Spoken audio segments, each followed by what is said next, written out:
तो आज हम लोग कर रहे हैं revision principle of inheritance, principle of inheritance का, राइट। तो उसमें सबसे पहले देखो, इंट्रोडक्शन में कुछ पढ़ने की खास जरूरत है नहीं, वहां से क्वेश्चन फ्रेम ही नहीं होता।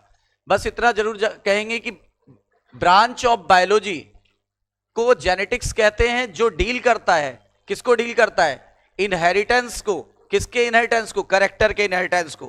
कैरेक्टर एक पीढ़ी से दूसरी पीढ़ी में जा रहा है, तो कैसे जा रहा है, क्या उसके पीछे पीछे फैक्टर्स हैं, क्या कौन से जीन रिस्पॉन्सिबल होते हैं, ठीक है। और जब कैरेक्टर जाता है तो उसमें क्या आ जाता है? वेरिएशन।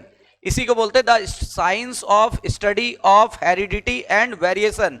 हेरिडिटी का मतलब एक पीढ़ी से दूसरी पीढ़ी में कैरेक्टर का जाना, और वेरिएशन का मतलब जब मम्मी पापा से कैरेक्टर हमें आता है तो क्रॉसिंग ओवर के कारण या रिकॉम्बिनेशन के कारण कुछ बदलाव आ जाते हैं, इसी बदलाव को बोलते हैं वेरिएशन, ठीक है ना। और variation is the unique character of sexual reproducing organism. जो लोग लैंगिक जनन करते हैं, सेक्सुअली रिप्रोड्यूस करते हैं, उनके अंदर ही वेरिएशन आता है। ए सेक्सुअल वाले कभी अपने पेरेंट्स से वेरिएबल नहीं होते, इसलिए उन बच्चों को क्लोन कहते हैं। क्या कहते हैं? क्लोन।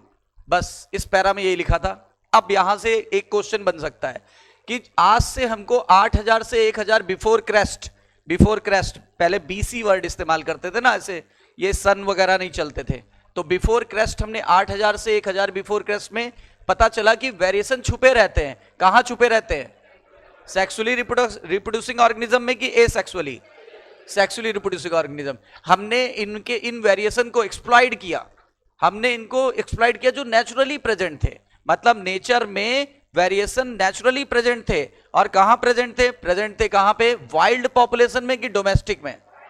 आप खुद बताओ। जंगली प्रजातियां जो होती हैं, क्या हम उनको पानी देने जाते हैं कभी? पौधों की बात करें, क्या हम उन्हें खाद देने जाते हैं? क्या उन्हें हम सनलाइट प्रॉपर मिलती है? फिर भी वो स्ट्रगल करके सरवाइव कर जाते हैं। तो नेचर ने उनमें वेरिएशन पैदा कर देती है, और इन्हीं वेरिएशन को हम सेलेक्ट कर लेते हैं, और सेलेक्ट करके मनचाही ब्रीड बना सकते हैं। यानी जितने भी हमारे अनाज हैं, जितनी भी फसलें, जितनी भी वो हैं, सबको हमने वाइल्ड से ही डोमेस्टिकेट किया है। यानी कि जंगली प्रजातियों को ही हमने घरेलू प्रजातियों में बदला है, ठीक है। चाहे प्लांट हो चाहे एनिमल हो। आप बताओ, जो हमारे आसपास डॉग है जो हमने इंप्रूव करके बनाए हैं, वो किससे क्रॉस करके बनाए हैं? वाइल्ड प्रजातियों को क्रॉस करके डोमेस्टिक प्रजातियां प्राप्त की गई। अब उनको और ज्यादा इंप्रूव करके हमने जर्मन शेफर्ड बना लिया, हमने पवेलियन डॉग बना लिया, हमने बुलडॉग बना लिया, हमने पिटबुल बना लिया, हमने बहुत सारी प्रजातियां बना ली। तो क्या लिखा हुआ है? हमने सेलेक्टिव ब्रीडिंग करना चालू कर दी कि नॉन सेलेक्टिव? और हमने उस ऑर्गेनिज्म को सेलेक्ट कर लिया जिसके अंदर वो कैरेक्टर है, और इससे हम लोग क्या करते हैं? मन चाहा कैरेक्टर प्राप्त कर सकते हैं। कह रहा एग्जाम्पल के लिए, इसको बोलते हैं आर्टिफिशियल सिलेक्शन की नेचुरल, ठीक है। इससे हम डोमेस्टिक प्रजाति बनाते हैं कि वाइल्ड को इंप्रूव करके डोमेस्टिक प्रजाति बनाते हैं। जैसे कह रहा है, ये क्वेश्चन आया हुआ कई बार, हमने वाइल्ड काऊ को क्रॉस कराया और एक नई काऊ बना डाली, नाम क्या है? साहीवाल। साहीवाल काऊ बहुत फेमस है, कहां बनाई गई? तो क्वेश्चन यहां से ही बनना चालू होता है। साहीवाल किसकी वैरायटी है? बफेलो की कि काऊ की? फिर पहली बात, किस स्टेट में बनाई गई? पंजाब में। किस प्रजाति को इंप्रूव करके बनाई गई? वाइल्ड काऊ को इंप्रूव किया। देखो, वाइल्ड काऊ को इंप्रूव करके इंडियन ब्रीड बनाई गई, नाम है साहीवाल काऊ। कहां बनाया गया? पंजाब में, ठीक है ना। चलो, यहां से क्वेश्चन बना। अब यहां से कुछ क्वेश्चन बनेंगे। मेंडल ने पहली बार लॉ ऑफ इनहेरिटेंस दिया था। आपको पता है, मेंडल कोई साइंटिस्ट नहीं थे, मेंडल मॉन्क थे, यानी पादरी हुआ करते थे, ये वाले क्रिश्चियन, ठीक है ना। और ऑस्ट्रिया एक जगह थी, वहां बॉर्न हुए थे। ऑस्ट्रेलिया नहीं, ऑस्ट्रिया अलग है, ऑस्ट्रेलिया अलग है। ऑस्ट्रिया के ब्रून शहर में बॉर्न हुए थे, ठीक है ना। तो ये मिड 19th सेंचुरी की बात है। मेंडल का कौन सी सेंचुरी से संबंधित है? हाँ, मिड 19th सेंचुरी, करीब 1822 में इनका जन्म हुआ था। 1822 में जन्म हुआ था, 1884 में इनकी डेथ हुई थी। किडनी फेल होने के कारण इनकी डेथ हो गई थी। खैर, मैं ये इसलिए नहीं बता रहा हूं कि ये क्वेश्चन आएगा, लेकिन ये क्वेश्चन आ चुका है, लेकिन अभी एनसीईआरटी में नहीं है। इसीलिए इससे ये याद रखो ना, 1800 चल रहा है तो 19वीं शताब्दी, आज 2000 चल रहा है तो कौन सी? 21वीं शताब्दी। जब 2100 चलेगा तो 22वीं शताब्दी। सही कह रहा हूं ना? तो बताओ, 1800 की बात है तो बताओ कौन सी सेंचुरी? मिड 19th की बात है। इसका एवरेज निकालो, मिड 19th की बात है, ठीक है। और उसके बाद फिर इन्होंने इनहेरिटेंस को समझने के लिए बहुत सारे लॉ बनाए। मेंडल ने क्या किया? कौन सा एक्सपेरिमेंट किया? हाइब्रिडाइजेशन एक्सपेरिमेंट, ये भी पूछा गया है। मेंडल ने हाइब्रिड बना बना के पौधों को देखा, हाइब्रिडाइजेशन एक्सपेरिमेंट बोलते हैं। स्वीट पी पर किया कि गार्डन पी? अब इसका साइंटिफिक नेम भी पूछ लेते हैं, लेथाइरस ओडोरेटस या पाइसम सटाइवम? लेथाइरस ओडोरेटस या Pisum sativum? Pisum sativum. Lathyrus odoratus ये गार्डन पी नहीं, स्वीट पी होती है। लेथाइरस ओडोरेटस स्वीट पी होती है और ये है गार्डन पी। ठीक है, कितने वर्ष तक काम किया? ऐसा क्यों 7 वर्ष तक ही क्यों काम किया? आज 6 भी कर सकते थे, 1 भी कर सकते थे, 5 भी कर सकते थे, क्योंकि उन्होंने 7 करेक्टर लिए थे। कितने करेक्टर लिए थे? 7 कंट्रास्टिंग करेक्टर लिए थे। और एक बार मटर उगाने पे एक ही करेक्टर पर तो अध्ययन कर पाएंगे? एक बार में एक, मान लो इस सीजन मैंने मटर उगाया तो मैंने केवल कलर पे काम किया, मैंने फूलों के कलर पे काम किया। अगले वर्ष मैंने काम किया सीड के कलर पे, उसके अगले वर्ष मैंने सीड के शेप पे काम किया, उसके अगले वर्ष मैंने मटर की फली पे काम किया, पॉड का मतलब फली, उसके बाद मैंने फ्लावर की पोजीशन पे काम किया, फिर मैंने स्टेम की हाइट पे काम किया। अब बताओ कितने हो गए? 1 2 3 4 5 6 7। और एक बात और देखना, ध्यान देना, देखो सारे करेक्टर पेयर में लिए गए हैं, एक को छोड़ के। सुनना, सीड के 2, फ्लावर के 2, ठीक है ना, फ्लावर के 2, क्लियर, और पॉड के 2, लेकिन स्टेम की हाइट का 1। ये अभी आगे लिखा हुआ है। बताइए, इन्होंने सारे करेक्टर को पेयर में लिया, किसको पेयर में नहीं लिया? हाइट को पेयर में नहीं लिया। और कंट्रास्टिंग ट्रेट लेते थे कि सिमिलर ट्रेट? कंट्रास्टिंग का मतलब एक डोमिनेंट और एक, डोमिनेंट वो होता है जो अपने आप को एक्सप्रेस करता है, और रिसेसिव वो होता है जो अपने आप को एक्सप्रेस नहीं कर पाता। और या फिर एक नया शब्द इस्तेमाल करिए, ये तो दुनिया बच्चा बच्चा यूज कर रहा है, ये अपने आप को डोमिनेंट ट्रेट अपने आप को होमोजाइगस में भी एक्सप्रेस कर सकता है और हेट्रोजाइगस में भी, लेकिन ये अपने आप को होमोजाइगस में ही एक्सप्रेस कर सकता है, हेट्रोजाइगस में कभी एक्सप्रेस नहीं कर सकता है। बोलो क्लियर है कि नहीं? लिख के देखो, कैपिटल टी, बताओ क्या टॉल बनेगा? Capital T small T tall बनेगा? तो देखो होमोजाइगस में भी एक्सप्रेस किया और हेट्रोजाइगस में भी। जरा इसको देखो, स्मॉल टी, ये तो ड्वार्फ बनेगा, ये ड्वार्फ बनेगा, लेकिन जरा कैपिटल टी स्मॉल टी, अब ये क्या ड्वार्फ बनेगा? ये तो टॉल बन जाएगा। तो इसमें एक्सप्रेस नहीं कर रहा है हेट्रोजाइगस में, केवल अपने आप को किस में एक्सप्रेस कर रहा है? ये होमोजाइगस हेट्रोजाइगस दोनों में एक्सप्रेस कर सकता है, ये केवल होमोजाइगस में एक्सप्रेस करता है, हेट्रोजाइगस में एक्सप्रेस नहीं कर पाता है। ये भी एक डेफिनेशन हो सकती है, और यही आती ही है, ये डायरेक्ट क्वेश्चन थोड़ा ना आते हैं। तो कितने वर्ष तक काम किया? ईयर बोलो। Hybridization experiment on the garden pea यानी पाइसम सटाइवम, और काम किया था 7 वर्ष। वो वर्ष थे 1856 से लेकर के 1863 तक, 1856 से लेकर के 1863 तक। तो कितने वर्ष हो गए? और तब उन्होंने एक लॉ दिया। कौन सा लॉ दिया? Law of inheritance. अच्छा, law of inheritance only for the pea कि law of inheritance only for all living organism? All living organism. सबसे बड़ी बात, यहां से भी क्वेश्चन पुट अप किया गया है, ऑल लिविंग ऑर्गेनिज्म की ओनली फॉर पी दिया था। उन्होंने बहुत सारे पौधे पर एक्सपेरिमेंट किया, तभी तो इनको बोला जाता था father of genetics. Father of genetics ऐसे ही नहीं बोल देते किसी को। मेंडल ने क्या खोजा? मेंडल ने पहली बार खोजा, क्या खोजा? कि कैसे इनहेरिटेंस का पैटर्न फॉलो होता है, कैसे मम्मी पापा के लक्षण बच्चों में चले जाते हैं, उस पैटर्न को पहली बार इन्होंने खोजा। और खोजने के लिए 2 चीजों का इस्तेमाल किया। एक तो स्टैटिस्टिकल डाटा कलेक्ट किया, यानी बहुत सारा डाटा कलेक्ट किया, देखा, उसको अध्ययन किया, रीड किया, देखा, अध्ययन किया, रीड किया, देखा, अध्ययन किया, रीड किया। उसके बाद तब उसको बोलते हैं स्टैटिस्टिकल एनालिसिस, पहला। और दूसरा, मैथमेटिक के लॉजिक का प्रयोग किया। मैथमेटिक के लॉजिक का प्रयोग किया कि इसका क्रॉस इससे कराएंगे ये बनेगा, इसका क्रॉस इससे कराएंगे ये बनेगा। तो 2 चीजें इस्तेमाल करी और तब उन्होंने बायोलॉजी की प्रॉब्लम को सॉल्व कर दिया। और इसलिए उनका विरोध भी हुआ आगे चल के। मैथमेटिक्स का प्रयोग बहुत ही नया और अनोखा था जो बायोलॉजी को सॉल्व करता था। कई साइंटिस्ट इस बात को मानने को तैयार नहीं थे और इसलिए इन्होंने इनको इग्नोर किया। और यही कारण है इनके 35 वर्ष, यानी कि इन्होंने 65 में अपना काम पब्लिश कर दिया। अब अगले कितने साल बीत गए? तो कौन सा सन आ गया? 1900। तो कितने साल का गैप हुआ? 65, 35 जोड़ो तो 1900 आएगा ना। ये 35 वर्ष तक किसी को इनका काम पता ही नहीं चला। ये इनका डार्क पीरियड कहलाता है। ये इनका कौन सा पीरियड कहलाता है? आजकल इनका गोल्डन पीरियड चल रहा है। 1900 से चालू हुआ इनका गोल्डन पीरियड। 1900 के पहले इनको कोई जानता ही नहीं था, क्योंकि ना तो सोशल मीडिया था, ना कम्युनिकेशन था, ना अखबार थे, ना बहुत ज्यादा चर्चाएं थी, ना चीजें इधर उधर फैल पाती थी। पहले मैच ही हम लोग नहीं देख पाते थे, आकाशवाणी पे सुनते थे, इन्होंने ये चौका मारा, ये छक्का मारा, ये आउट हो गए, ये इतने रन बने, आकाशवाणी पे लोग कान लगा के सुनते थे। जब दूरदर्शन आया तो ब्लैक एंड व्हाइट में देखते थे, गेंद ही नहीं दिखती थी कहां जा रही है। फिर जब कलरफुल आया, फिर क्लोज कैमरे आ गए, एचडी कैमरे आ गए, अब देखो जहां जहां गेंद जाती वहां दिखाते हैं बिल्कुल, पहले दिखती ही नहीं थी। और पहले क्या होता था ना, रन रेट नीचे नहीं आता था, वो लगा होता था वहां पे, प्लेट बदलते रहते थे, पीछे बैठा एक बंदा ऊपर लटका रहता था, वो प्लेट बदल देता था, 4 आया तो 4 का डाल देगा, छक्का गया 6 का डाल देगा, टोटल गिन के उस पर लिख देगा खड़िया से। अब टेक्नोलॉजी हाई फाई हो गई है। तो मेंडल ने पहली बार स्टैटिस्टिकल एनालिसिस का प्रयोग किया कि नहीं किया, मैथमेटिक्स का लॉजिक का प्रयोग किया कि नहीं किया, इसकी वजह से इनका विरोध हुआ कि नहीं हुआ।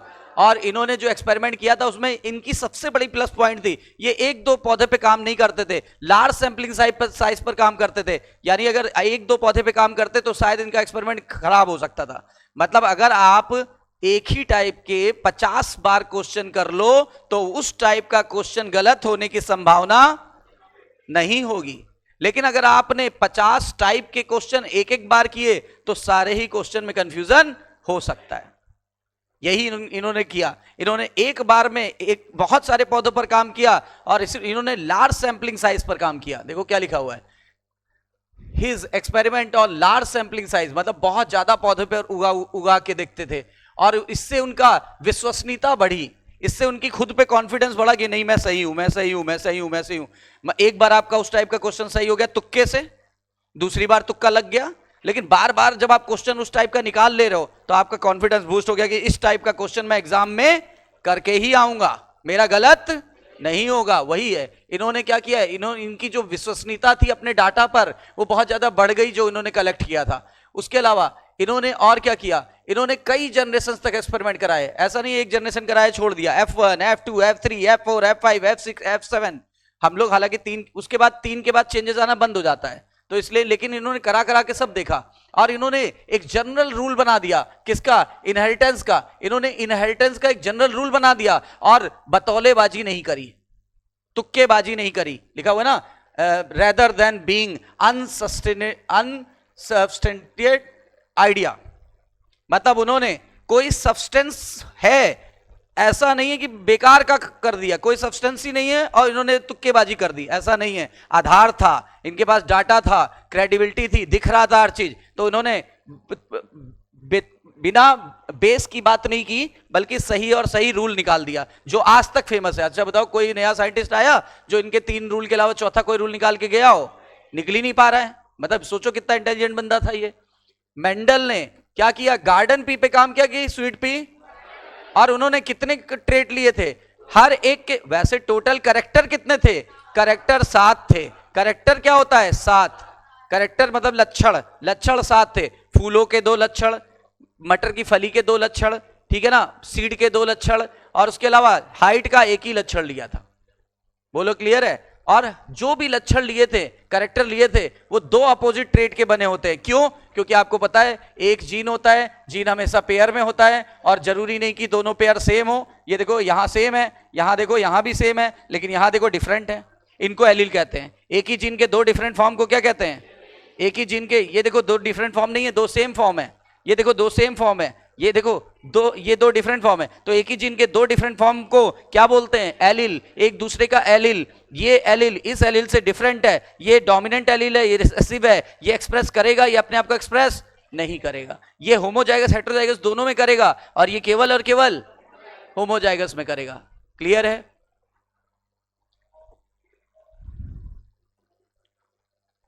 मेंडल ने क्या किया, गार्डन पी पे जब किया एक्सपेरिमेंट तो उन्होंने 2 ट्रेट लिए, जैसे टॉल का अपोजिट ड्वार्फ, येलो का अपोजिट ग्रीन, जैसे एक्सियल का अपोजिट टर्मिनल। ठीक है, अब देखो मेंडल ने आर्टिफिशियल पॉलिनेशन कराया था कि नेचुरल? याद करो, ध्यान दो। ये देखो मटर का पौधा बाइसेक्सुअल है कि यूनिसेक्सुअल? अगर इन्होंने मटर के इस पौधे को फीमेल बनाना है तो ये तो बाइसेक्सुअल है, बाइसेक्सुअल है तो इसमें स्टिग्मा भी है और इसमें एंथर भी है, तो एंथर को काट के हटा दिया, देखो कैंची से काट के हटा रहे हैं। अब बताओ केवल फीमेल पेरेंट बची कि नहीं बची? इस प्रोसेस को क्या बोला था हम लोगों ने? इमैस्कुलेशन। इमैस्कुलेशन कराने के बाद इसको बैग पहना दिया था। बैग पहना देने से क्या होगा, जो वातावरण में उपस्थित जो पॉलन ग्रेन है वो इस पर नहीं आ पाएंगे। बोलो क्लियर है? जैसे कभी बारिश होती है तो हमने देखा है जो लेबर्स होते हैं ना, उनके हाथ छोटी छोटी बड़ी बड़ी पॉलीथीन होती है, वो सर पे डाल लेते हैं। कहते हैं बाल गीला नहीं होगा तो कोई दिक्कत नहीं, कपड़े तो फिर भी हम बदल लेंगे। बाल गीला हो जाता तो सर्दी होने के चांस बढ़ जाते हैं, तो वो लोग पता है पूरी पॉलीथीन यहां तक दिखा डाल लेते हैं और ऐसे हेलमेट की तरह बना के ऐसे कर लेते, बांध लेते हैं ऐसे उल्टा करके, तो भीगते नहीं है वो, है ना। फिर उसके बाद ये बच गया किससे? ये बैगिंग से, कंटामिनेशन ऑफ पॉलन ग्रेन से बच गया। अब इन्होंने पॉलीथीन हटाया कब? जब फीमेल मैच्योर हो गई और मनचाहा पॉलन ग्रेन, देखो ये मनचाहा पॉलन ग्रेन है, मनचाहा पॉलन ग्रेन यहां ट्रांसफर कर दिया, फिर से पॉलीथीन से ढक दिया, इसको रीबैगिंग बोलते हैं। और क्या इंतजार किया कि मटर की फली बन जाए, फल बन जाए। जब फल बन जाएगा तो पॉलीथीन हटा दो, क्योंकि अब तो कुछ हो ही नहीं सकता, अब तो रिजल्ट सामने आ गया। क्लियर? और तब इन्होंने उसको उगा के देखा कि कैसे पौधे उग रहे हैं। तो इस तरह से अपने एक्सपेरिमेंट करते थे और ये इसके स्टेप्स हो गए। स्टेप कितने थे? हैं 3। पहला इमैस्कुलेशन, दूसरा बैगिंग, तीसरा रीबैगिंग, और चौथा स्टेप है ही नहीं, उसमें केवल ऑब्जर्वेशन है। तो यही लिखा हुआ है। मेंडल ने आर्टिफिशियल पॉलिनेशन कराया था, सेल्फ कराएगी क्रॉस? किसी और का पॉलन ग्रेन किसी और पौधे पे लाए कि नहीं लाए? तो सेल्फ कराएगी क्रॉस, ऑटोगैमी, जिटेनोगैमी की जीनोगैमी? जीनोगैमी। क्या इनब्रीडिंग डिप्रेशन हुआ? यहां true breeding plant, P plant इन्होंने लिया था। इन्होंने ट्रू ब्रीडिंग पी प्लांट का मतलब pure tall, pure dwarf, pure violet, pure white, pure red, pure white, मतलब एक एग्जांपल दे रहा हूं, हर चीज ट्रू ब्रीडिंग पी प्लांट लिया था। ट्रू ब्रीडिंग वो होते हैं जिनको कई बार सेल्फ पॉलिनेट करके स्टेबल ट्रेट में बदल लिया जाता है, यानी कई बार जब पौधे को क्रॉस कराते हैं तो हमें प्योर लाइन मिल जाती है, उसको ट्रू ब्रीडिंग प्लांट बोलते हैं। जैसे कैपिटल टी, स्मॉल टी, उसमें केवल होमोजाइगस आता है, हेटेरोजाइगस नहीं आता है, और उसको कई जनरेशन तक कराते हैं। लेकिन याद रखना 4 से 6 जनरेशन के बाद नहीं जाना है, 4 से 6 जनरेशन के पहले ही कराना है, तभी ट्रू ब्रीडिंग मिलेगी। 4 से 6 जनरेशन के बाद जाओगे तो इनब्रीडिंग डिप्रेशन हो जाएगा, और इनब्रीडिंग डिप्रेशन से पौधे की पैदावार भी घटेगी और जनन क्षमता भी घट जाएगी। बोलो बताया था कि नहीं बताया था? इसीलिए ध्यान ये रखना कि सेवरल जनरेशन का मतलब बिफोर 4 to 6 जनरेशन, क्योंकि आफ्टर 4 to 6 जनरेशन पौधा एक समस्या से ग्रसित हो जाएगा। उस समस्या का नाम बताइए। Inbreeding depression. और इनब्रीडिंग डिप्रेशन में पौधे की 2 क्षमताएं घट जाती है, पैदावार, जनन क्षमता। पैदावार, जनन क्षमता। इन्होंने सारे कैरेक्टर पेयर में लिए थे। देखो ऑल द प्लांट वेराइटी, जितने भी इन मेंडल ने कितने true breeding pea plant varieties ली थी, देखो कैरेक्टर थे 7, और 7 कैरेक्टर में हर एक कैरेक्टर में 2 कंट्रास्टिंग ट्रेट थे। बताओ, एक डोमिनेंट वाला, एक, तो कितने ट्रेट बने? 14 ट्रेट बन गए, 14 वेराइटीज बनी, सारी पेयर में थी, और एक को छोड़ के एक्सेप्ट 1 कैरेक्टर, कौन सा वाला? हाइट वाला। अच्छा, और इन्होंने बोला कुछ ट्रेट के नाम दिए हैं, यहां देखो, बताओ। हाइट डोमिनेंट, देखो हाइट एक कैरेक्टर है, लेकिन इसमें 2 कंट्रास्टिंग ट्रेट है, टॉल और फ्लावर का कलर एक कैरेक्टर है, ये वायलेट या व्हाइट। फ्लावर की पोजीशन कैरेक्टर है, जिसमें 2 ट्रेट है, एक्सियल और टर्मिनल। पॉड का शेप एक कैरेक्टर है, फूला हुआ या चपटा। अरे मटर की फली 2 टाइप की आती है, एकदम फूली हुई, मटर से भरी हुई, और एक बिल्कुल चपटी आती है, गांव में बोलते हैं पट्टा टाइप का है, चपटा होता है बिल्कुल फ्लैट, ठीक है ना। उसके अलावा पॉड का कलर, पॉड मटर की फली के 2 कलर आते हैं, या तो पीली पीली हो जाती है या तो हरी होगी। तो देखो हरा वाला डोमिनेंट है, येलो वाला रिसेसिव है। सीड का शेप राउंडेड और रिंकल्ड, और सीड का कलर इसका उल्टा है, ध्यान देना। यहां ग्रीन डोमिनेंट था, येलो रिसेसिव था, यहां येलो रिसेसिव डोमिनेंट है, ग्रीन रिसेसिव है। तो बताओ कैरेक्टर कितने हुए? 7। हर एक में ट्रेट कितने हुए? 2। तो टोटल कितने हो गए? 14। सारे पेयर में लिए हैं। देखो स्टेम का हाइट छोड़ के, ये flower flower, pod pod, seed seed, लेकिन हाइट कैसा लिया? अनपेयर्ड। अब 1 जीन इनहेरिटेंस क्या होता है? 1 जीन इनहेरिटेंस का मतलब होता है आपको एक ही जीन लेना है, एक क्रोमोसोम पे आपको एक ही जीन का उपयोग करना है। बताओ ये किसका क्रोमोसोम? मम्मी का, ये पापा का, इनको बोलते हैं होमोलोगस क्रोमोसोम। एक मम्मी का क्रोमोसोम और एक पापा का क्रोमोसोम के जोड़े को क्या बुलाते हैं? किस तरह के जोड़े को होमोलोगस बुलाओगे? जिनकी लंबाई, चौड़ाई, ऊंचाई, मोटाई जीन के नंबर, जीन की पोजीशन, सब कुछ। अगर ये यहां पे हाइट का जीन है तो यहां पे भी, यहां स्किन कलर का है तो यहां पे भी, यहां 2 जीन है तो यहां भी 2 जीन है। माना उनके ट्रेट अलग अलग हो सकते हैं, ट्रेट अलग अलग हो सकते हैं। जैसे मेरा कलर एक करेक्टर है, लेकिन मैं गोरा हूं कि काला हूं ये एक ट्रेट है। समझ में आई बात? तो वैसे ही ये करेक्टर है और जीन कंट्रोल कर रहा है इनको। बताओ इनकी लंबाई, चौड़ाई और सेंट्रोमियर की पोजीशन, जीन के नंबर, जीन की पोजीशन सब समान है कि नहीं है? इस तरह के क्रोमोसोम को क्या बुलाते हैं? और एलील इन्हीं पे बैठे होते हैं। कई बार क्वेश्चन पूछा गया है, एलील कहां बैठे होते हैं? होमोलोगस क्रोमोसोम पे, एक मम्मी पे एक पापा पे। तभी हमेशा एलील वर्ड यूज करते हैं। अब जरूरी नहीं कि दोनों एलील सेम हो। देखो यहां सेम है, देखो यहां भी सेम है, लेकिन अब बताओ डिफरेंट हो गए। इन्हीं जीन के डिफरेंट फॉर्म को क्या बुलाते हैं? एलील। इन्हीं जीन के डिफरेंट फॉर्म को क्या बुलाते हैं? अगर कैपिटल लेटर से लिखा जा रहा है तो डोमिनेंट, और स्मॉल लेटर से लिखा जाता है तो रिसेसिव। कैपिटल वाला अपने आप को एक्सप्रेस करेगा, जबकि डोमिनेंट रिसेसिव वाला अपने आप को एक्सप्रेस नहीं करेगा। समझ में आई बात? और हर एक जीन को एक अल्फाबेट से दिया जाता है। ये गांठ बांध लो बात।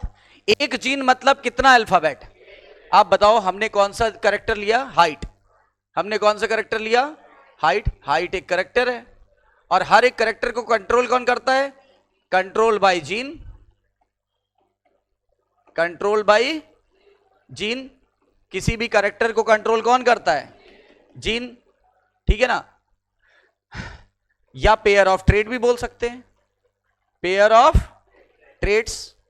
पेयर ऑफ ट्रेट्स का मतलब हो गया दोनों डोमिनेंट ट्रेट हो सकते हैं, दोनों रिसेसिव हो सकते हैं, एक डोमिनेंट एक रिसेसिव हो सकता है। ठीक है, ये जीन कंट्रोल करता है, और इसको एक्सप्रेस करेंगे बाय ए अल्फाबेट। एक जीन मतलब कितने अल्फाबेट? एक अल्फाबेट। ये बात एनसीईआरटी की गांठ बांध लीजिए। चलिए हाइट के लिए हम मान लेते हैं एच मान लें, हालांकि एनसीईआरटी ने टी माना है, लेकिन हम बता रहे हैं आपको कि आप एच भी मान सकते हो। अब इसके कितने ट्रेट बने? 2 बने ना। कैपिटल एच का मतलब टॉल हाइट, स्मॉल एच का मतलब, ऐसे ही कैपिटल टी का मतलब क्या मान लिया? टॉल। और स्मॉल टी का मतलब, ये कभी मत गलती करना, कैपिटल टी टॉल, डी मतलब ड्वार्फ। हो गया अल्फाबेट बदल गए। अल्फाबेट बदल गए तो जीन भी बदल गया। जीन बदल गए तो एलील कैसे सेम होंगे? बोलो क्लियर है कि नहीं? एक अल्फाबेट ही यूज करना है एक जीन के लिए। तो बताओ कितने अल्फाबेट यूज करेंगे? एक ही करेंगे ना। जैसे एग्जांपल लेते हैं, प्योर टॉल को इन्होंने क्रॉस कराया, प्योर टॉल को क्रॉस कराया प्योर ड्वार्फ के साथ, प्योर ड्वार्फ के साथ। सोच के देखो, इसमें कैपिटल टी, इसमें कैपिटल टी स्मॉल टी। अब लॉ ऑफ सेग्रीगेशन होगा। सेग्रीगेशन क्या कहता है कि दोनों जीन अनपेयर्ड हो जाते हैं।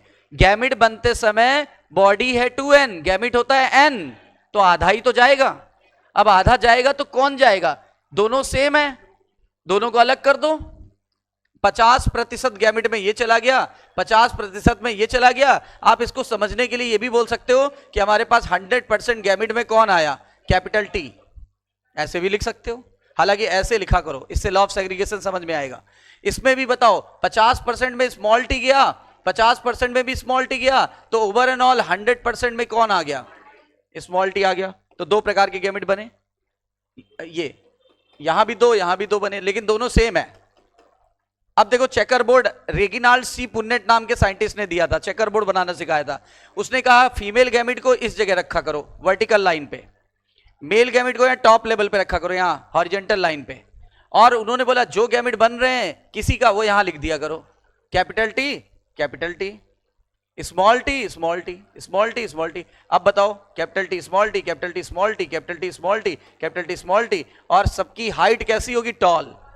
यानी ये कौन सी जनरेशन में पहुंच गए? F1। इसीलिए F1 में हमेशा हाइब्रिड बनता है। F1 में हमेशा कौन बनता है? हाइब्रिड। हम लोग भले ही एक बनाते हैं लेकिन 4 बनते हैं। देखो सारे वायलेट हैं, जैसे सारे टॉल हैं हमारे पास वैसे सारे वायलेट हैं। इसी को बोलते हैं 1 जीन इनहेरिटेंस। कौन सा? 1 जीन इनहेरिटेंस। इन्होंने फिर सोचा कि जब रिसर्च किया तो हमें ये मिला पौधा। F1 में कौन मिला? Hybrid tall. अब इनके दिमाग में आई कि चलो इसकी हाइट इससे चेक करते हैं, इसकी हाइट इससे चेक करते हैं। एक एग्जांपल के लिए इसकी हाइट 150, इसकी 30 सेंटीमीटर है, तो इसकी हाइट 150 और 30 180 और अपॉन 2 90 नहीं थी, इसकी हाइट कितनी थी 150 सेंटीमीटर।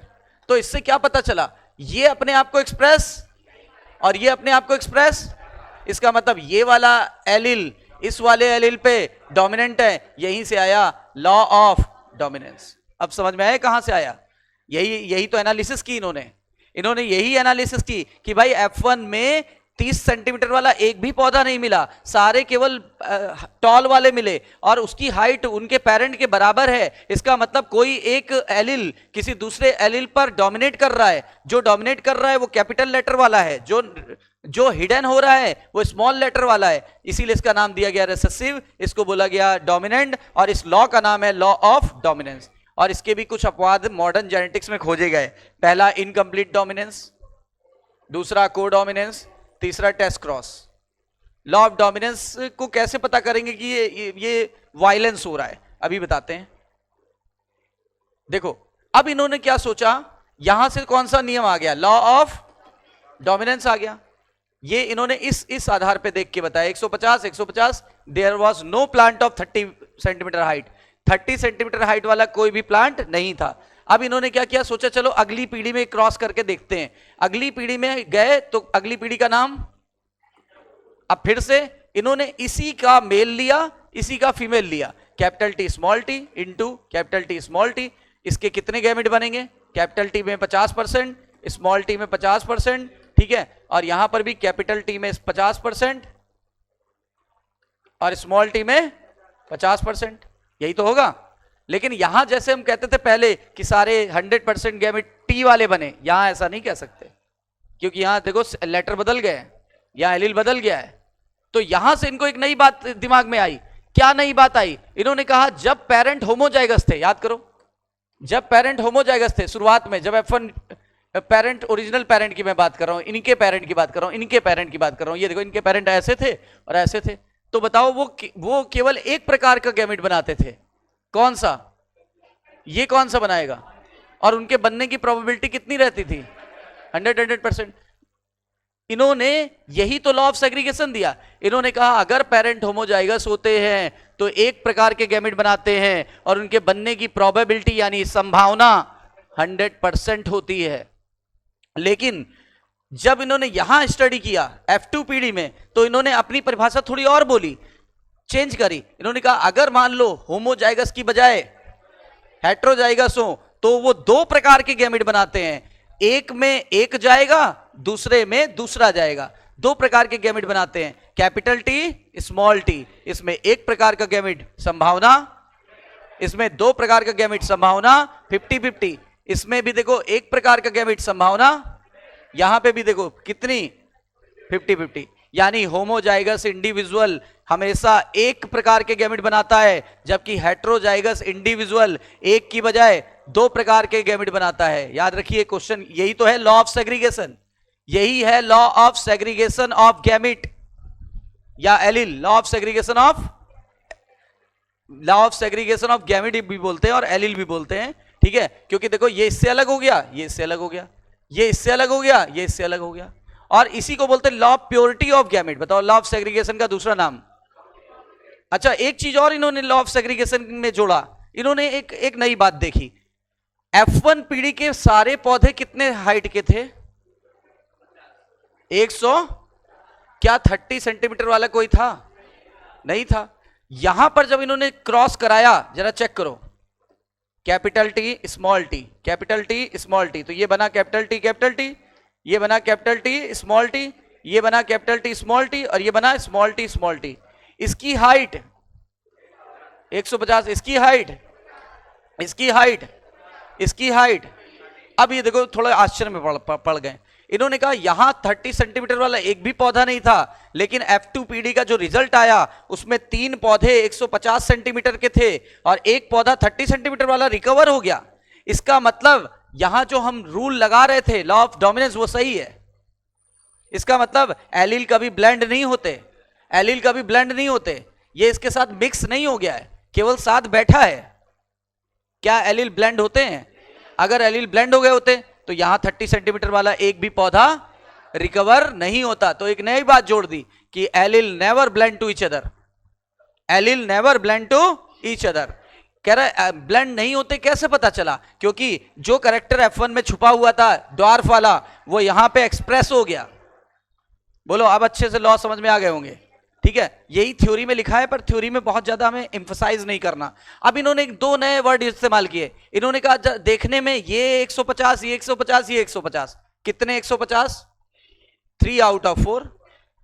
और कितने 30 वाले? 1 आउट ऑफ 4। इसको कैंसिल कर दो, रेशियो क्या आ गया?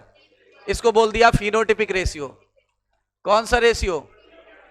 फिर इन्होंने देखा इन्होंने कहा एलिल चेक करो, ये सेम एलिल के अलग अलग, तो यहां लिख देते हैं कैपिटल टी 1 आउट ऑफ 4। बताओ कैपिटल टी स्मॉल टी के कितने मिले? कैपिटल टी स्मॉल टी के मिले 2 आउट ऑफ 4। और ये वाले कितने मिले? 1 आउट ऑफ 4। तो इसको कैंसिल कर दो, रेशियो क्या आ गया? 1:2, 2:1। इन्होंने बोला ये है जीनोटिपिक रेशियो। तो कितने नए टर्म आ गए? 2। जब आप फिजिकल अपीयरेंस देखते हो, यानी जब आप बाहर से हाइट देख रहे थे 150, 150, 150, कितने 150 के मिले? कितना 30 वाला मिला? तो रेशियो क्या आया? इस रेशियो को फिनोटिपिक रेशियो बोलते हैं। जबकि जब इन्होंने जीन के लेवल पे देखना स्टार्ट किया, तब जीन के लेवल पे जब देखा तो capital T 1, capital T small T 2 और स्मॉल टी, तो ये इनको नई बात पता चली। इस तरह से इन्होंने सारी बातें क्लियर कर डाली। अब देखो मैं सीधे निचोड़ बता रहा हूं आपको, लिखा तो इसमें बहुत कुछ है। जहां से क्वेश्चन फ्रेम होते हैं ना, और जहां से बनते ही बनते, छोड़ कुछ नहीं रहा हूं, लेकिन मैं आपको थोड़ा स्पीड में बता रहा हूं ताकि चीजें क्लियर होती जाएं। जहां से क्वेश्चन बनते हैं, देखो एक ही ये इतना छोड़ा है क्योंकि ये सब आपको क्लियर करा दिया। 3 आउट ऑफ 4 क्लियर कराया, 1 आउट ऑफ 4 क्लियर कराया। थ्योरी में पढ़ने से क्या फायदा है जब हमने आपको बिल्कुल क्लियरली बता दिया। देखो अब यहां से क्वेश्चन आता है, यहां से क्वेश्चन कम से कम 5 से 6 बार रिपीट हुई लाइनें। जो बातें मैंने अभी समझाई हैं वो यहीं से उठाई थी मैंने।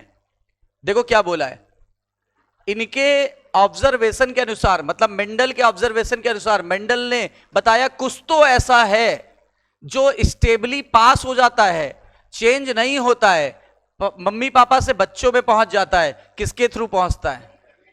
इनको खुद नहीं पता था क्या पहुंचता है, क्योंकि ये इनके लिए अननोन था। इन्होंने उसको फैक्टर नाम दिया था। बताइए फैक्टर कैसे होते हैं? फैक्टर पेयर में होते कि अनपेयर में? इनको नोन था कि अननोन था? तभी इन्होंने उसे क्या नाम दिया था? फैक्टर। स्टेबली पास होते कि अनस्टेबली? मम्मी पापा से बच्चों में पहुंच जाते कि नहीं पहुंच जाते? पेयर में होते कि अनपेयर में? अच्छा चेंज होते हैं कि नहीं होते? चेंज नहीं होते, चेंज नहीं रहते, अनचेंज रहते हैं। अगर चेंज हो गए होते तो फिर से 30 सेंटीमीटर वाला कहां से मिल गया होता? वेरिएशन आना अलग चीज है, चेंज नहीं होते, चेंज नहीं होते, ठीक है। और पीढ़ी दर पीढ़ी जाते हैं कि कुछ पीढ़ी तक ही पहुंचते हैं? पूरा जो हमारे दादा परदादा, उनके दादा, उनके परदादा, उनके परदादा, जो सदियों अरबों साल मिलियंस ऑफ ईयर पहले पैदा हुए थे, आज भी उन्हीं का अंश हमारे शरीर में है। वही डीएनए तो ट्रांसफर होके आया वाया गैमेट। हम मरेंगे उसके पहले हमारे बच्चों में वो चला जाएगा। बोलो क्लियर है? हम क्या क्या ट्रांसफर करते हैं अपने जाइगोट को?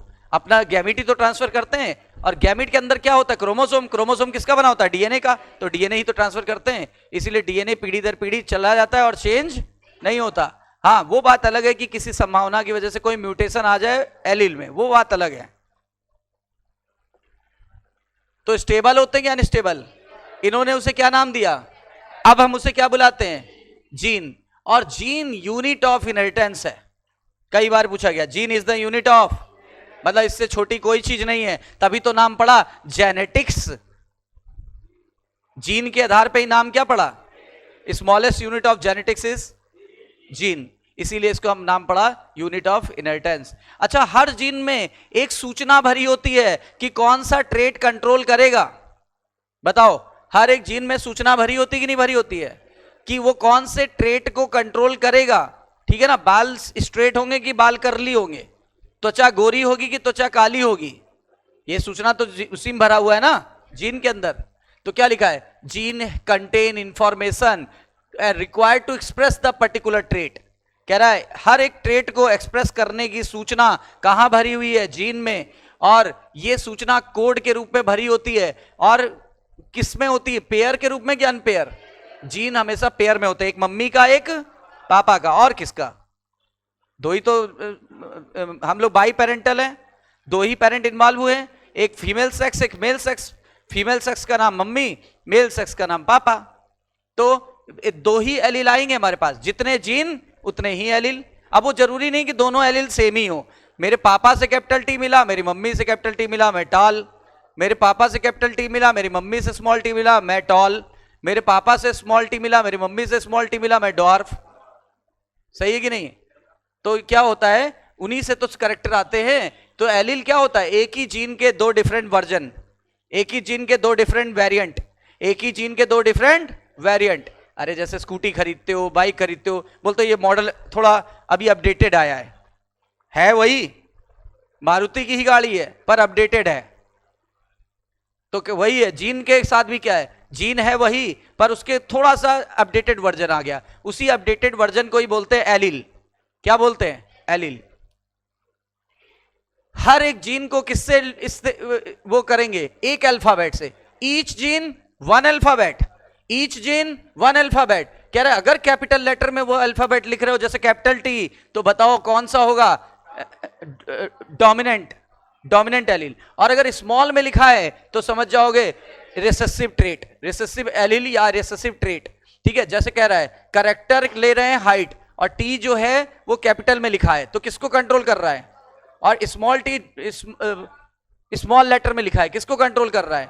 और टी एक दूसरे के क्या हुए? एलील। टी और टी क्या हुआ? एक दूसरे के एलील। और बोला गया प्लांट में पेयर ऑफ एलील होते हैं हाइट के लिए। हमारा कोई भी हो, प्लांट हो एनिमल हो, दो से ज्यादा एलील हो ही नहीं सकते भाई। एक मम्मी का एक पापा का। कह रहा है या तो मेरे अंदर कैपिटल टी आएगा, या तो मेरे अंदर कैपिटल टी स्मॉल टी आएगा, या तो स्मॉल टी आएगा। मेंडल ने जब ट्रू ब्रीडिंग कराई थी तो उन्होंने दो टर्म इस्तेमाल किए। जब हमारे पास सेम टर्म्स, मेरे जाइगोट में, फिर से सुनो, मेरे जाइगोट में पापा से भी कैपिटल टी आया, मम्मी से भी कैपिटल टी आया, तो मैं कैपिटल टी बना। मुझे क्या बुलाओगे? होमो जाइगस। जाइगस मतलब जाइगोट, और होमो मतलब एक जैसे एलील हैं। अगर मेरी मम्मी से स्मॉल टी आता, पापा से भी स्मॉल टी आता, तो मैं स्मॉल टी। फिर बताओ मैं फिर भी क्या बना? होमो जाइगस। कह रहा है होमो जाइगस का मतलब कैपिटल टी और स्मॉल टी। है कहीं कोई दिक्कत? फिर कह रहा है कैपिटल टी और स्मॉल टी को देखोगे तो ये जीनोटाइप है।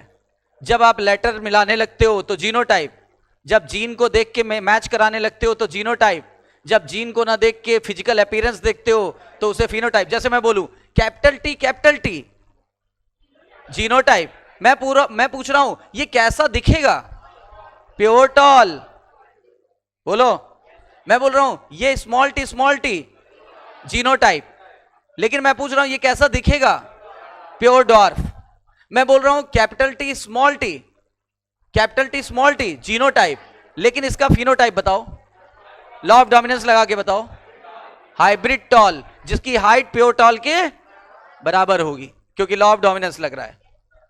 ठीक है, देखो वही बात कह रहा है जब आप लेटर देख रहे हो तो जीनोटाइप। देखो बड़ा कंफ्यूजिंग वर्ड है, ये केवल फील करके समझा जा सकता है। जैसे मैं आपसे एक बात पूछता हूं, capital Y, small Y, capital R, बताओ वाई येलो को शो करता है, कैपिटल वाई येलो को, ये ग्रीन सीड को शो करता है, और ये राउंडेड को, और स्मॉल आर होता तो रिंकल्ड को।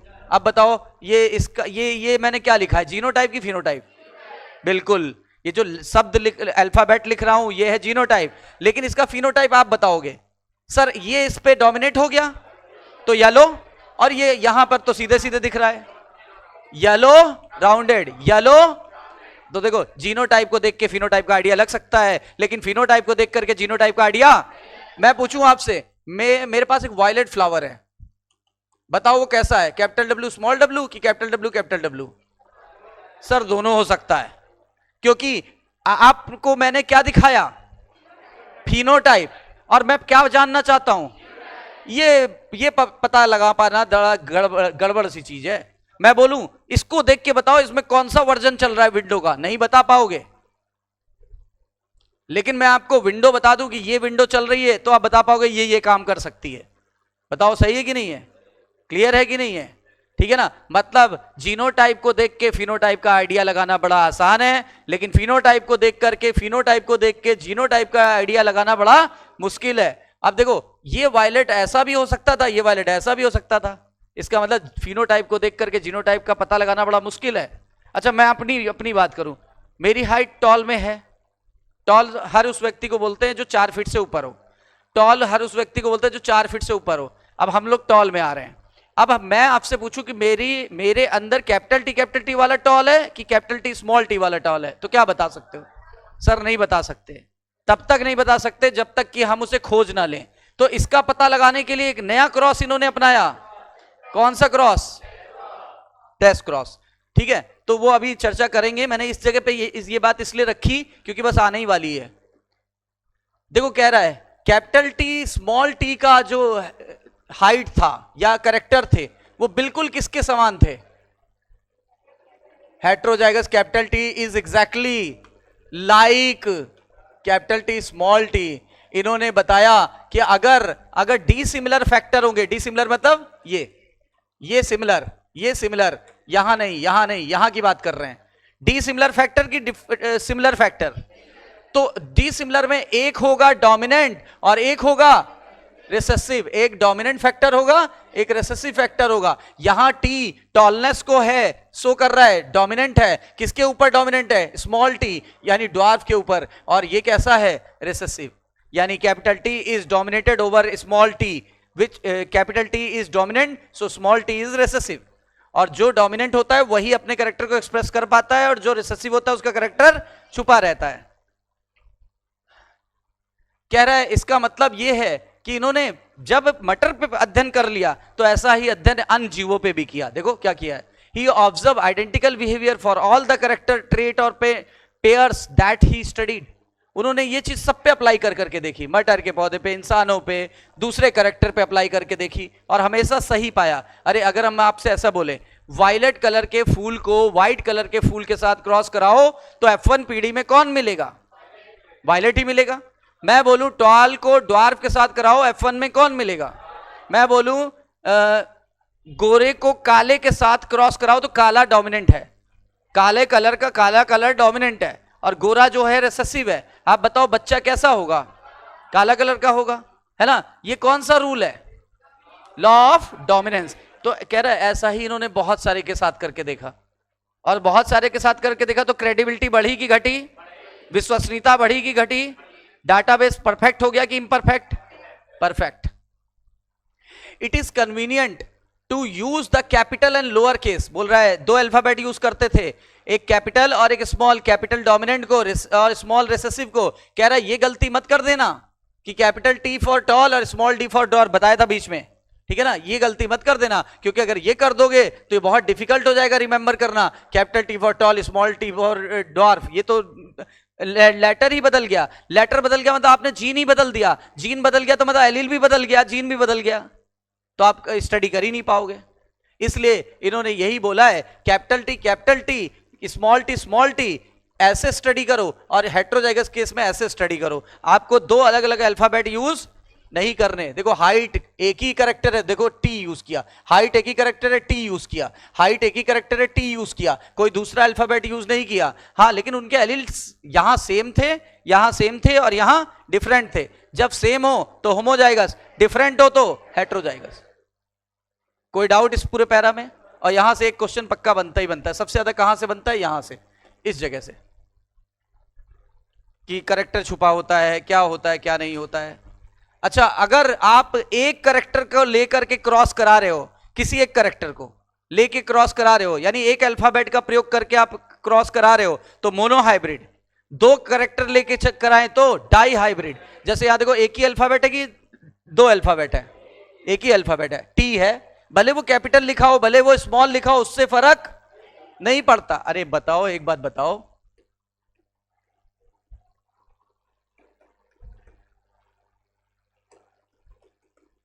क्या दोनों का शब्द अलग अलग निकल रहा है? एक ही चीज तो है, एक ही चीज तो, नाम तो एक ही है। एक मैंने कैपिटल लेटर से स्टार्ट किया है और एक स्मॉल लेटर से स्टार्ट किया है, उससे कोई फर्क नहीं पड़ता कि वो कैपिटल है कि स्मॉल है तो मोनो हाइब्रिड क्रॉस ही, नाम तो वही निकलेगा, नाम तो कुछ और तो निकाल नहीं लोगे, राइट। फिर कहा है इन्होंने, देखो सेग्रीगेशन वाली बात आई है, कहा है जब भी कभी गैमिट बनता है, जब भी कभी गैमिट बनता है तो टॉल और ड्वार्फ जो है ना अलग अलग हो जाते हैं, और जो पेरेंटल पेयर होते हैं वो सेपरेट हो जाते हैं। सेपरेट होने को क्या बोला गया है? सेग्रीगेट। तो गैमिट केवल एक एलील रिसीव करता है कि दोनों रिसीव कर लेता है? एक गैमिट में एक ही एलील आता है। आप बताओ, मेरा गैमिट बना, मैं हूं ऐसा, देखो मैं ऐसा हूं, ध्यान देना, मैं ऐसा हूं। अब बताओ, एक गैमेट में ये गया, एक गैमेट में ये गया, एक स्पर्म में कैपिटल टी गया, इसी स्पर्म में भी कैपिटल टी गया, लेकिन एक में तो एक ही आया ना।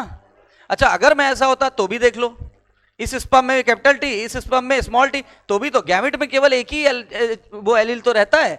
गैमेट में कभी एक से ज्यादा एलील, क्योंकि ये हो गया लॉ ऑफ, अगर होमोजाइगस है तो एक प्रकार के गैमेट बनेंगे, हेटेरोजाइगस है तो डिफरेंट प्रकार के बनेंगे। यही है लॉ ऑफ सेग्रीगेशन। ठीक है, देखो मैंने बोला था पुनेट स्क्वायर वो था, ये जो हम बॉक्स बनाते थे ना, पुनेट स्क्वायर, इस तरफ फीमेल इस तरफ मेल, इधर वर्टिकल पर फीमेल इधर मेल, हालांकि ना दिया हो तो कोई भी किधर भी रख लो, क्रॉस पे कोई फर्क नहीं पड़ता। ठीक है ना। पुनेट स्क्वायर किस व्यक्ति ने डेवलप किया था? Reginald C Punnett. ये ब्रिटिश जेनेसिस्ट थे, ब्रिटिश जेनेसिस्ट पूछा गया है। बताओ ये कौन थे? जापानीज जेनेसिस्ट कि ब्रिटिश कि जर्मन? कौन थे? ब्रिटिश जेनेसिस्ट थे। नाम था रेगिनाल्ड सी पुनेट, कभी कभी आरसी पुनेट लिख के आ जाता है, और इसीलिए इस क्रॉस का नाम, इस स्क्वायर का नाम क्या पड़ा? Punnett square. पुनेट स्क्वायर के लेफ्ट साइड पर कौन रखा जाता है और टॉप पे कौन रहता है? और ये इससे इसको क्रॉस क्या दर्शाता है? जाइगोट। इससे इसका क्रॉस क्या दिखाता है? जाइगोट। इससे इसका क्रॉस क्या दिखाता है? जाइगोट। इससे इसका क्रॉस क्या दिखाता है? जाइगोट। सही सही है कि नहीं? तभी तो उस जाइगोट में जरा देखो, देखो कैपिटल टी आया homozygous, capital T small T आया हेटेरोजाइगस, कैपिटल टी के साथ स्मॉल टी आया, बताओ हेटेरोजाइगस, स्मॉल टी के साथ स्मॉल टी आया होमोजाइगस। अब समझ में आ गई ना बात? अच्छा, जब लेटर देखोगे तो जीनोटाइप, अब बताओ इसकी हाइट, इसकी हाइट, इसकी हाइट, तो ये फिनोटाइप देख रहे हैं, इसकी हाइट 30 सेंटीमीटर। तो पुनेट स्क्वायर क्लियर हो गया। किसने खोजा? ये क्लियर हो गया। पुनेट स्क्वायर से क्या पता चलता है? पॉसिबल जीनोटाइप पता चल जाता है, और अगर जीनोटाइप पता चल गया तो फिनोटाइप पता चल जाएगा। अगर मेरे खानदान के जीन पता चल गए तो मेरे खानदान के गुण भी तो पता चल जाएंगे। बोलिए क्लियर है कि नहीं है? अगर हमें जीनोटाइप पता लग गया चेकर बोर्ड से, इसको चेकर बोर्ड भी बोलते हैं, चेक कर रहे हैं इसलिए चेकर बोर्ड। पुनेट ने खोजा इसलिए Punnett square, Punnett square square जैसा होता है ना। बताओ, चेक कर रहे हैं इसलिए क्या बोलेंगे? Checker board. और पुनेट स्क्वायर क्यों बोलेंगे? क्योंकि पुनेट ने खोजा था, रेगिनाल्ड सी पुनेट ने। देखो दोनों साइड पर पॉसिबल गैमेट लिखे जाते हैं, टॉप रो पर, लेफ्ट पर, लेकिन इन्होंने ये नहीं बताया फीमेल कहां लिखे, मेल कहां लिखे। फीमेल हमेशा वर्टिकल रो पे, मेल हमेशा टॉप रो पे।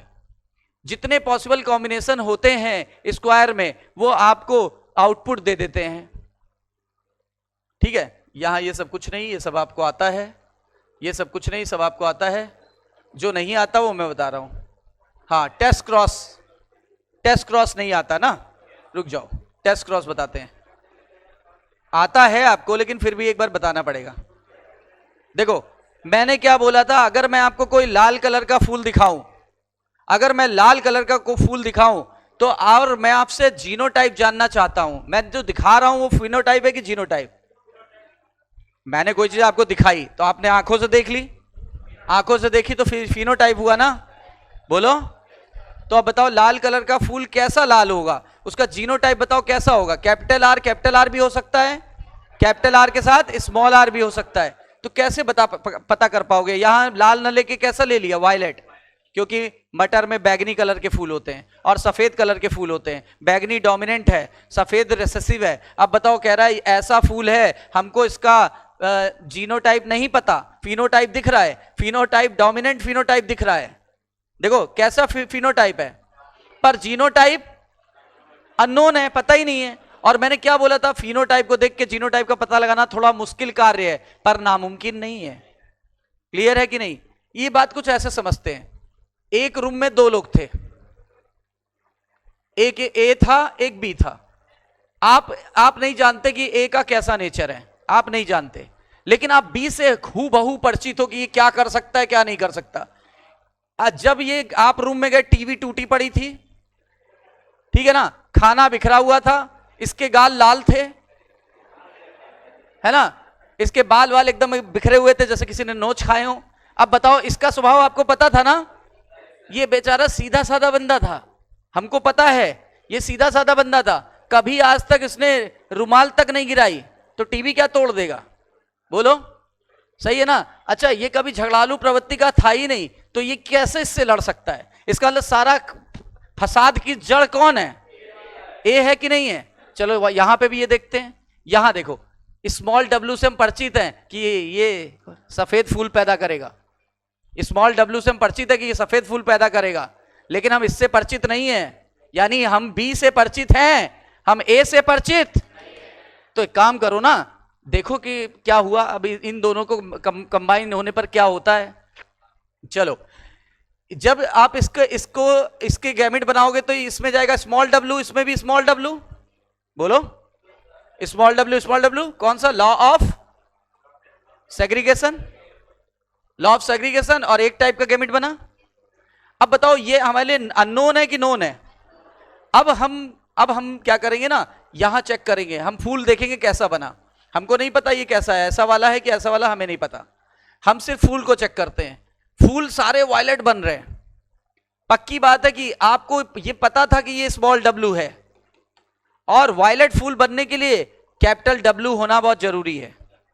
Law of dominance, capital W होना जरूरी है। अगर सारे फूल वायलेट बन रहे, मतलब सबके पास कैपिटल डब्ल्यू आया, इसके पास तो कैपिटल डब्ल्यू था नहीं, ये तो हमारे नोन है, लेकिन ये अननोन था, इसका मतलब अननोन के पास कैपिटल डब्ल्यू था, और सब में कैपिटल डब्ल्यू आ रहा है, इसका मतलब इसके दोनों एलिल सेम थे, दोनों डोमिनेंट थे, देखो दोनों डोमिनेंट थे, ये देखो, तभी सारे वायलेट मिले, सारे वायलेट मिले, एक भी ड्वार्फ, एक भी सॉरी सफेद नहीं मिला, एक भी सफेद फूल नहीं मिला। अगर एक भी सफेद मिला होता तो एक गारंटी और आ जाती, इसमें कहीं ना कहीं स्मॉल डब्ल्यू रहता। बोलो, क्लियर है कि नहीं? अब बताओ, अननोन का पता लग गया कि नहीं? अननोन वाला कैसा है? Homozygous dominant. और अगर वो हेट्रोजाइगस होता तो क्या होता? ये और ये तो हमें पता था, तो इसका मतलब ये डब्ल्यू यहीं से तो आया, तभी तो ये वायलेट बना, लेकिन यहां पर कैपिटल डब्ल्यू नहीं आया, स्मॉल डब्ल्यू बना, तभी तो ये दोनों कैसे बने? वाइट। यानी अगर वाइट फूल नहीं बने तो हमको समझ में आएगा कि अननोन वाला होमोजाइगस डोमिनेंट है, अगर वाइट फूल बना साथ में तो समझ जाएंगे कि होमोजाइगस नहीं बल्कि ये हेट्रोजाइगस है, इसी को बोलते हैं टेस्ट क्रॉस। तो दिस इज टेस्ट क्रॉस, ये टेस्ट क्रॉस नहीं था। टेस्ट क्रॉस क्या होता है? हाइब्रिड का क्रॉस किसके साथ करा दें? रेसेसिव के साथ। हाइब्रिड का क्रॉस किसके साथ करा दें? इसी को बोलते हैं टेस्ट क्रॉस। इस तरह से इन्होंने अननोन जीनोटाइप को नोन कर लिया। अच्छा, लॉ ऑफ डोमिनेंस और लॉ ऑफ सेग्रीगेशन, ये इन्होंने मोनो हाइब्रिड क्रॉस से दिया कि डाई हाइब्रिड से? मोनो हाइब्रिड क्रॉस के दो एप्लीकेशन है, पहला, दूसरा। देखो, लॉ ऑफ डोमिनेंस क्या क्या कहता है, हमको तो इतना ही पता है कि कैपिटल टी भारी पड़ गया स्मॉल टी पे, यही पता है ना, और बातें सुनो।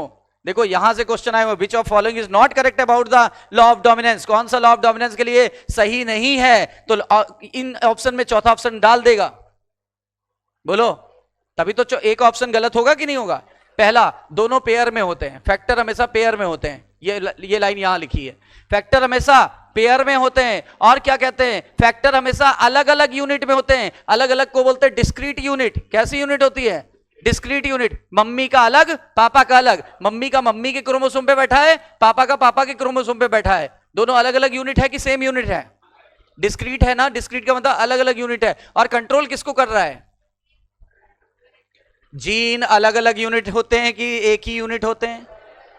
और मम्मी का मम्मी के क्रोमोसोम पे, पापा का पापा के क्रोमोसोम पे, और दोनों कैरेक्टर को मिलके कंट्रोल करते हैं कि नहीं करते?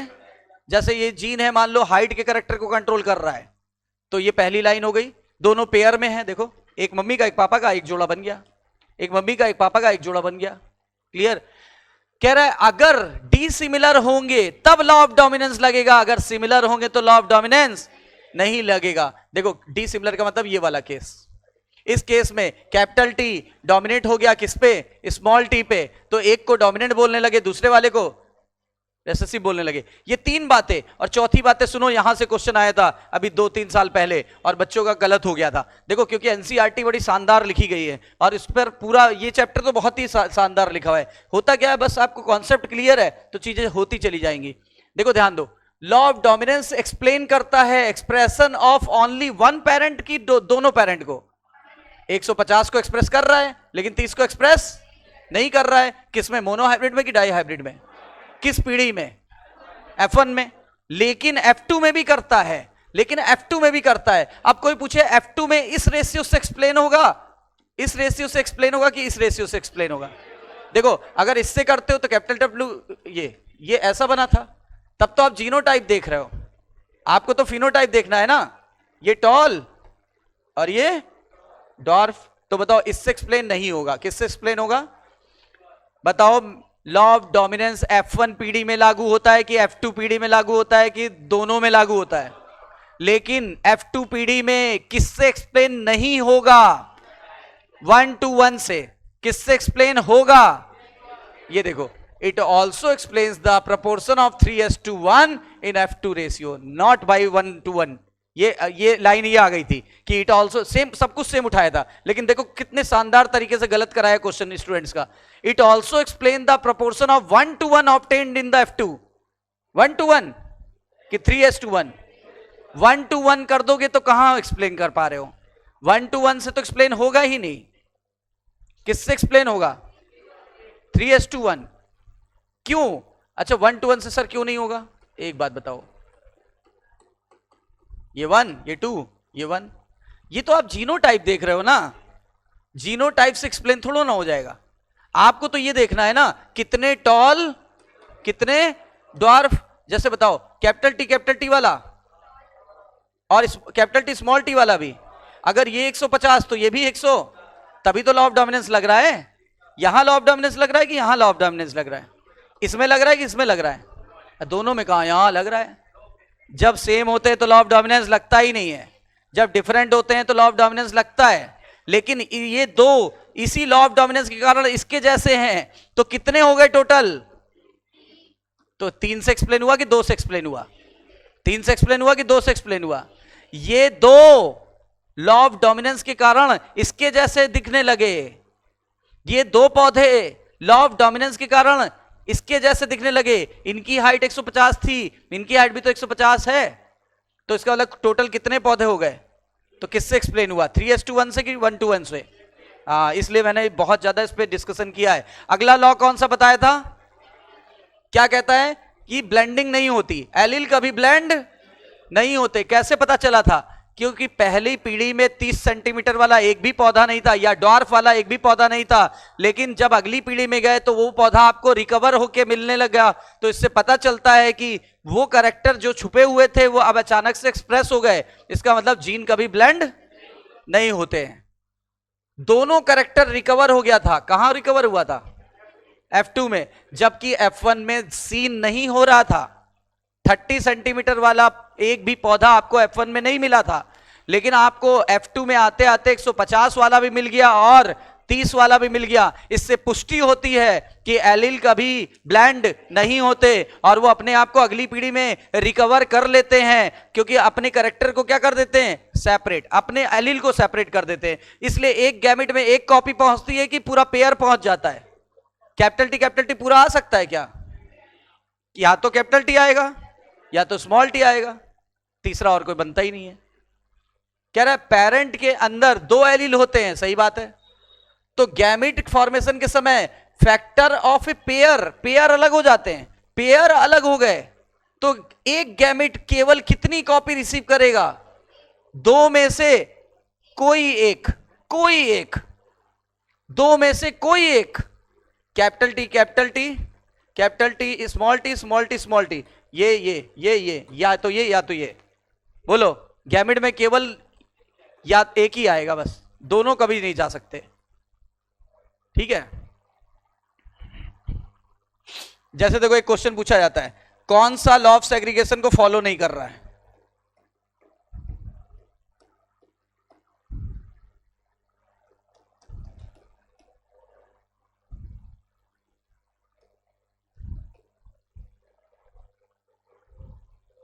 सेकंड, एक लेटर दो बार कैसे आ गया भाई? पूरी कॉपी आ गई ना? क्या बोला था? एक ही कॉपी आनी चाहिए हर एक जीन की। एक ही कॉपी नहीं, दो आ गई, देखो गड़बड़ हो गया। यहां देखो एक ही कॉपी एक्स वाई जेड, यहां देखो एक ही copy A D E F. कोई लेटर गैमिट में रिपीट नहीं होना चाहिए। अगर हो रहा है इसका मतलब ये अलग हुआ ही नहीं, अलग हुआ ही नहीं, तभी तो एज इट इज एस चला आया। बोलो क्लियर है कि नहीं? इनको अलग हो जाना चाहिए था, तो एक ही कॉपी पहुंचती है हर एक जीन की। जैसे इसमें 3 जीन है, एक एक कॉपी पहुंची। इसमें 4 जीन है, लेकिन इसमें 2 कॉपी पहुंच गई एक जीन की, तो गलत हो गया ना? इसमें कितने 3 जीन है, तीनों की अलग एक एक कॉपी पहुंची। यहां 4 जीन है, एक एक कॉपी पहुंची, तो ये गलत हो गया। ये क्वेश्चन आ सकता है। अब देखो वाली बात भी जरा याद कर लो। अगर होमोजाइगस है तो सारे गैमेट एक प्रकार के बनेंगे, सारे सिमिलर होंगे, मतलब 100% सेम। और अगर हेट्रोजाइगस होंगे तो कितने टाइप के बनेंगे? और दोनों के बनने की संभावना 50-50 यानी इक्वल इक्वल है। हमने कहा नहीं 50-50 बांट लेंगे, यानी कि इक्वल इक्वल बांट लेंगे, यानी 50-50 दोनों में जाएगा। इनकम्प्लीट डोमिनेंस क्या होता है? देखो अभी तक हम क्या कर रहे थे, जब मेंडल का लॉ ऑफ डोमिनेंस फेल हो जाए तो उसी से आया एक नया dominance, law of incomplete dominance, law of codominance, law of incomplete dominance, law of codominance. क्या कहता है लॉ ऑफ डोमिनेंस? पहले ये एक बात देख लें। रेड का व्हाइट के साथ क्रॉस कराओ, F1 में कौन मिला था? रेड। ये क्या था? Law of dominance.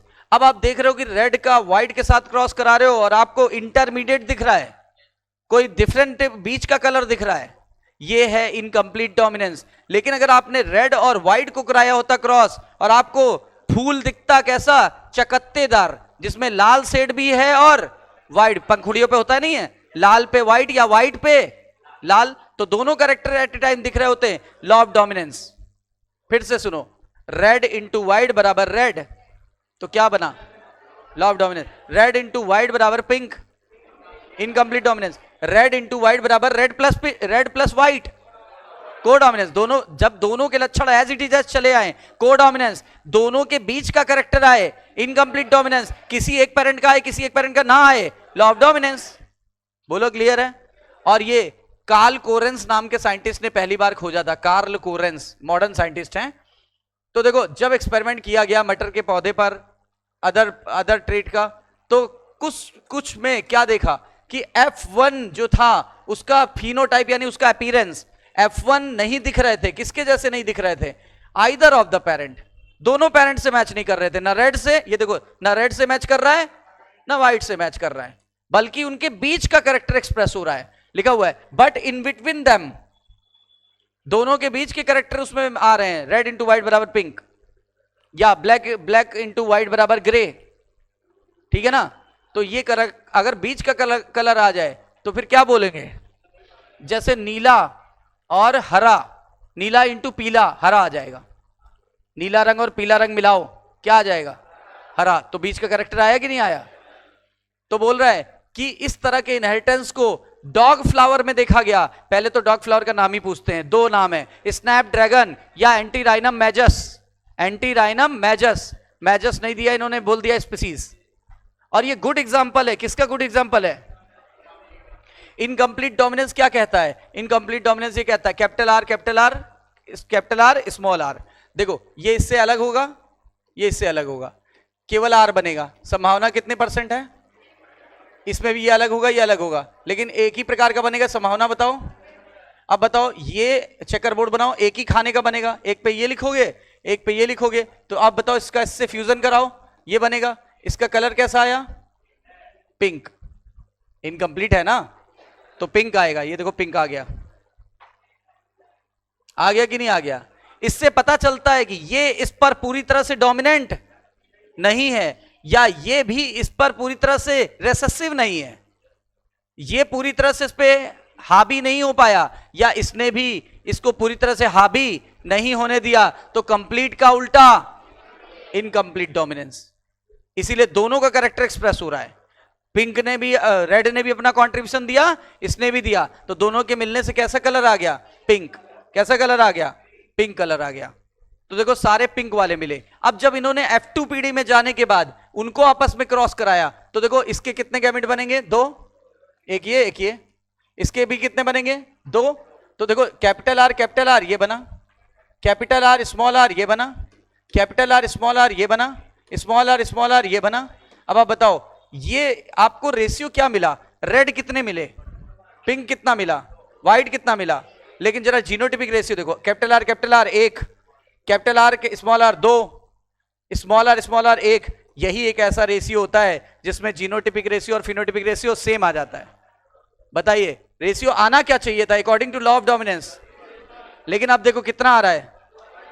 तो बस अगर आपको ये रेशियो कभी डेविएटेड मिल जाए, यानी ये रेशियो डिस्टर्ब मिल जाए, देखो डिस्टर्ब हो गया कि नहीं हो गया, समझ जाएंगे कि यहां पे कंप्लीट डोमिनेंस नहीं है लग रहा है। और ये पूछा गया है कि ऐसा क्रॉस बताइए जिसमें GR और PR यानी जीनोटिपिक रेशियो और फिनोटिपिक रेशियो बराबर आता है। इनकम्प्लीट डोमिनेंस और को डोमिनेंस, इनकम्प्लीट डोमिनेंस और को डोमिनेंस में भी यही होता है, को डोमिनेंस में भी यही होता है। अच्छा कह रहा है ये कि हमेशा लॉ ऑफ डोमिनेंस ही क्यों लगता है? लॉ ऑफ डोमिनेंस ही क्यों हमेशा लग जाता है? ज्यादातर पौधे लॉ ऑफ डोमिनेंस को फॉलो क्यों करते हैं? कह रहा है कि इसको समझने के लिए आप ये समझो कि लॉ ऑफ डोमिनेंस कहां लगता है। आइडेंटिकल जब एलील हो कि नॉन आइडेंटिकल? आइडेंटिकल कि नॉन आइडेंटिकल? दोनों एलील जरूरी नहीं है कि आइडेंटिकल हो। जैसे ये वाला केस, यहीं पर लॉ ऑफ डोमिनेंस लगता है, यहां तो लॉ ऑफ डोमिनेंस नहीं लगता है।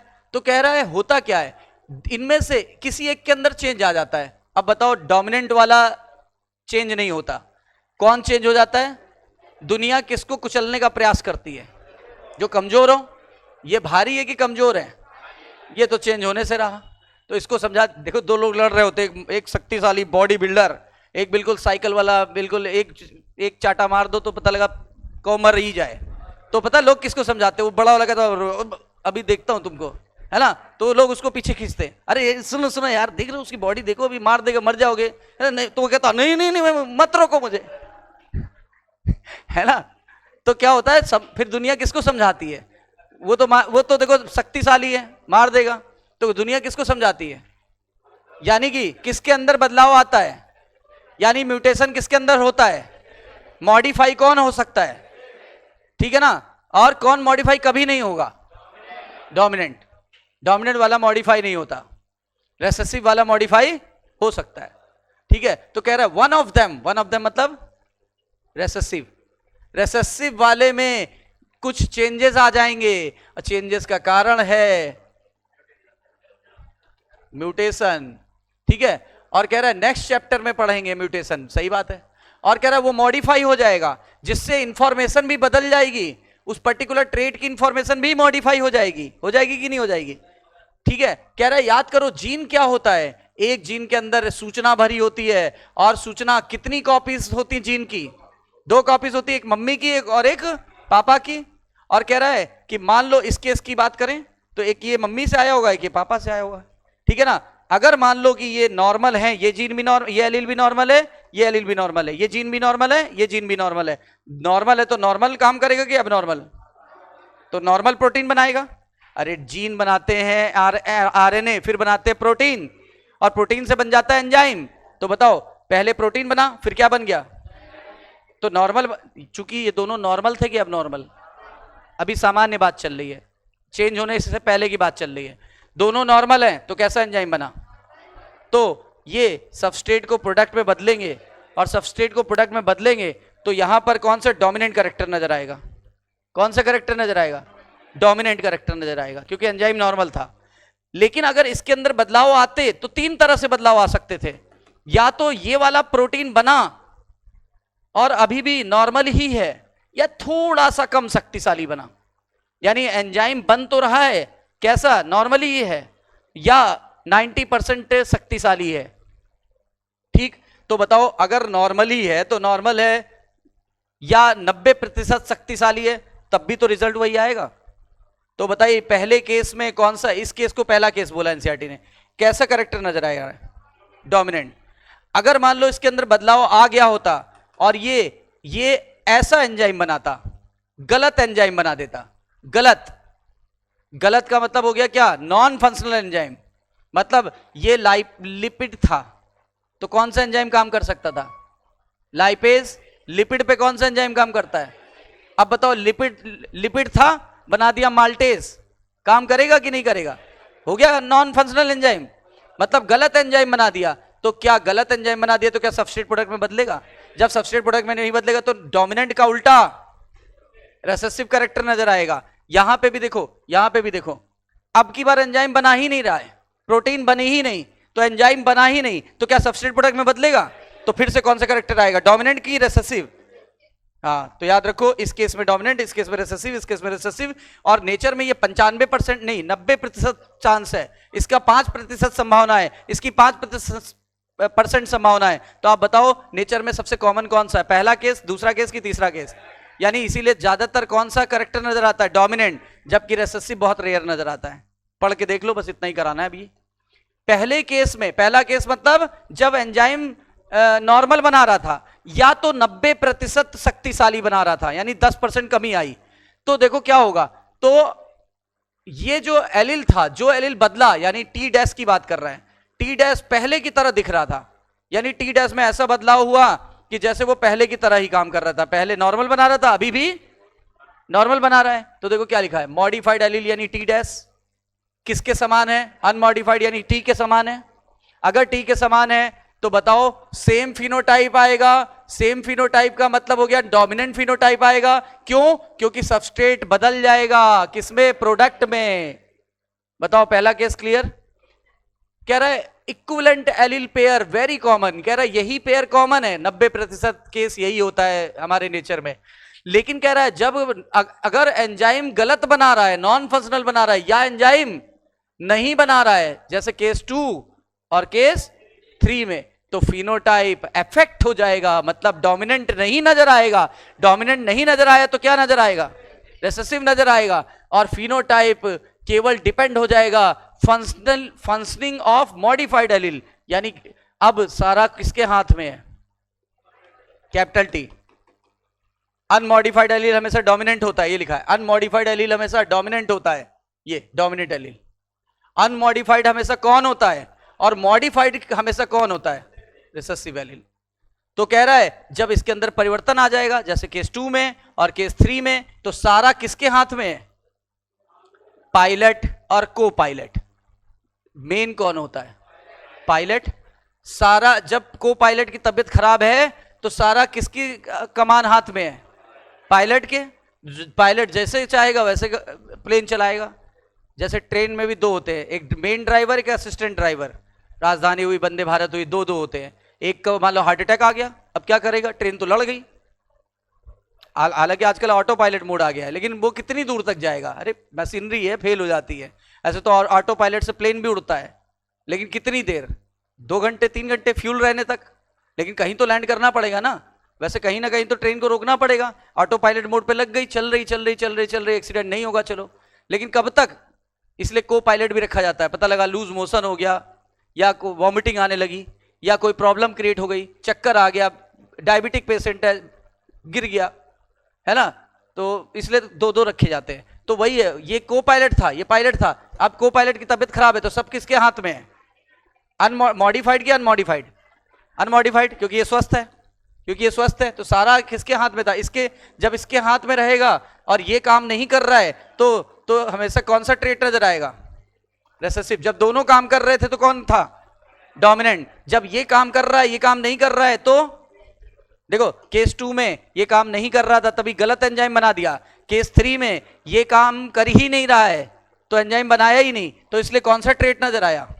देखो लिखा है, hence in example above recessive trait is seen either by the non functional enzyme और due to the no enzyme. बोलो क्लियर है? हो गया यहां तक? तो ये मैंने यहां तक आपको करा दिया, क्योंकि चैप्टर लेंथी है, तो 1-2 टर्न लगेंगे। ये कल हो जाएगा, नहीं भी होता है, कल हो जाएगा वैसे। अब आगे बहुत नहीं बचा।